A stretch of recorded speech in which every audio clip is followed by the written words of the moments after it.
За сайн байцгаана уу. Өнөөдөр та бүхэндээ автомашины сайлникийг солихдоо анхаарах бас нэг зүйлүүд бас байна. Энэ дээр яах вэ гэхээр шинэ сайлник солиод эргээд тосоо хөлрөөд байх юм бол одоо эргээд тос маань хөлрөөд тос маань алдаад байх юм бол ямар арга хэмжээ авах вэ гэхээр шинэ сайлникаа бүршийг ингэж мулталж аваад ингээд мулталж авч байна. За ингээд сайн харангуут яг ийм залгаас байгаа. Та нар ингээд сайн хараарай. Залгаас байна. Залгаасаа ингээд нар буруу эрхүүлэхэд ингээд сайлникийн бүрш маань ингээд салдаг байгаа. За ингээд салж байгаа. За нэг нь болохоор ийм үзүүртэй байх нь. Сайн харуул.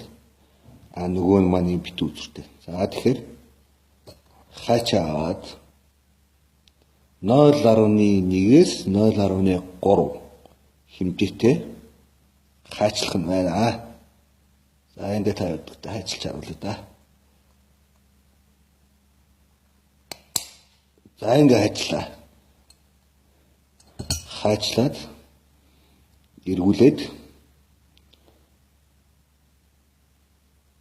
нар ингэж буруу эргүүлж агаад хоёр үзүүрээ ингэж амсуулаад тэгээд нар зүг ингэж чангалах хэрэгтэй байна. Тэгээд бүрш маань бариу буюу тосоо бол сайн чимэгч өгөх нь шүү дээ. За ингээд дотор талынхан маань амбаа ийм гоё чөлөөтэй боллоо. Бариу. За энэ дараагийн сайлник. За энэ 2.0 Марк 2-ийн их виний сайлник юм байгаа. Одоо энэ сайлникийг бас харуулъя. Ингээд харахад айгүй зөөлөн бооз. Одоо энэ хүмүүс та нар ийм зөөлөн. За одоо энэ сайлникийг тэгээд мулталж авах нь шүү дээ. Орос төрөг байна уу, Япон төрөг байна уу?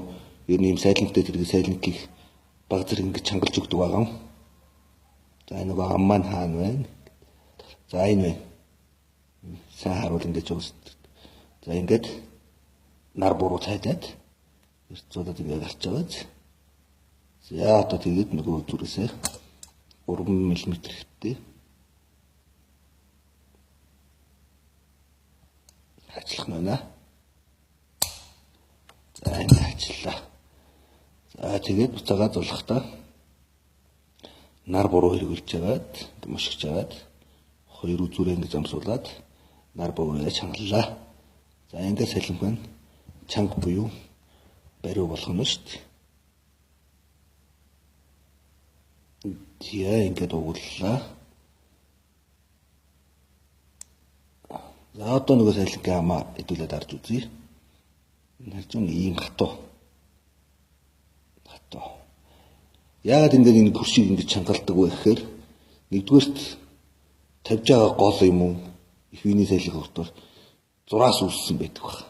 Тэр зураасан дээр одоо энэ шин сайлник тавиад тос алдах юм бол баг зэрэг чангалж өгнө гэсэн үг. Тэгэхээр зураастай байх юм бол эхлээд хууль татсан байх юм бол эхлээд бүршөө чангалж өгнө шүү дээ. За өнөөдрийнхөө ингээд зөвлөгөөгөө та бүхэндээ хүргэлээ. Баяртай.